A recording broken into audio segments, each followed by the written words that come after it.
سعودی عرب اور پاکستان کے برادرانہ تعلقات میں ہر گزرتے دن کے ساتھ اضافہ ہی ہوا ہے۔ دونوں ممالک کے مابین برادرانہ تعلقات کی ایک مثال سعودی دارالحکومت ریاض کے علاوہ جدہ میں بھی دیکھنے کو ملتی ہے، جہاں اہم شاہراہوں کے نام بانی پاکستان اور مفکر پاکستان کے ناموں پر رکھے گئے۔ ریاض کے علاقے غرناطہ میں ایک طویل شاہراہ ہے جسے شارع محمد علی جناح کے نام سے جانا جاتا ہے۔ اس طویل شاہراہ کو بابائے قوم سے منسوب کرنے سے پاکستان کی اہمیت اور مملکت کے قائدین و عوام کے دلوں میں پاکستان کی چاہت واضح طور پر منعکس ہوتی ہے۔ ریاض میں شارع حائل کے عقب میں ایک اور شارع ہے جسے مفکر پاکستان کے نام سے موسوم کرتے ہوئے اسے شارع محمد اقبال کہا جاتا ہے۔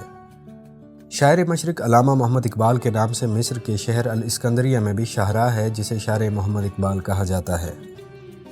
سعودی عرب کے دارالحکومت ریاض میں پاکستان کے دارالحکومت اسلام آباد کے نام سے بھی ایک شارع ہے جس کے بورڈ دیکھ کر ہر پاکستانی کو اسلام آباد کی یاد آ جاتی ہے۔ اہل جدہ ہی نہیں بلکہ سعودی عرب کا ہر باشعور فرد 7 دسمبر 2009 کے دن کو کبھی فراموش نہیں کر سکتا جب جدہ میں طوفانی بارش کی وجہ سے آدھا شہر زیر آب آ گیا تھا۔ ایسے میں وادی سوات کے ایک جوان نے اپنی جان کی پرواہ نہ کرتے ہوئے 14 افراد کو تیز رو برساتی ریلے سے بچانے میں اہم کردار ادا کیا۔ فرمان علی خان تیز رو برساتی پانی کی پرواہ نہ کرتے ہوئے 15ویں شخص کو بچانے کی کوشش کر رہے تھے کہ وہ خود اس تیز ریلے میں بہہ گئے۔ سعودی حکومت کی جانب سے فرمان علی خان کو قومی ہیرو کا درجہ دیا گیا اور اسے مملکت کا اعلیٰ ترین ایوارڈ شاہ عبدالعزیز میڈل درجہ اول دیا گیا۔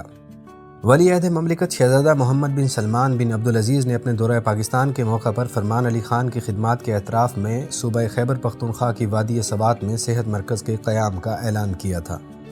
جدہ کے علاقے قویزہ کی اہم شاہراہ جہاں وادی سوات کا یہ جوان تیز و تند سیلابی ریلے سے لوگوں کو بچاتے ہوئے خود بھی اس کی نظر ہو گیا تھا کو شارع فرمان علی خان کا نام دیا گیا۔ اہل جدہ کے لیے فرمان علی خان ایک ہیرو ہے۔ جب بھی فرمان علی کا نام آتا ہے جدہ کے لوگ اس کی عظمت اور بہادری کی مثال دیتے ہیں اور ساتھ یہ بھی کہتے ہیں بطل پاکستانی فرمان علی خان۔